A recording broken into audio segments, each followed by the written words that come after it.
अस्सलामुअलैकुम वीवर्स, ये दो जुमले हैं। एक तो चोरी ऊपर से सीना जोरी, अब आया ऊंट पहाड़ के नीचे।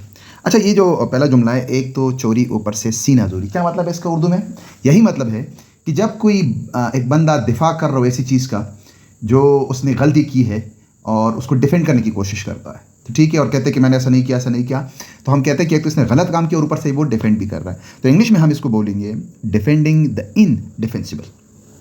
इनडिफेंसिबल्स का मतलब होता है नाकाबिल दिफा, यानी कि ऐसी चीज़ का दिफा कर रहा है जो दिफा के काबिल नहीं है। दूसरा है अब आया ऊंट पहाड़ के नीचे, यानी एक बंदा आज़ाद फिर रहा है और आखिर में आपने उसको घेर लिया, ठीक है, तो अब आप उसको सज़ा देंगे, मतलब आपके हाथ चढ़ गया। तो इंग्लिश में बोलते हैं now the goose is cooked. Goose एक परिंदे का नाम है, मतलब गूज परिंदे इधर जा रहा था, अब मेरे हाथ चढ़ा है, अब मैं इसको पकड़ूंगा और इसको ज़बह करूंगा। तो दोनों क्लियर है? फिर भी कोई सवाल है तो ज़रूर पूछें, शेयर करें अगर वीडियो अच्छी लगी तो। अस्सलाम वालेकुम।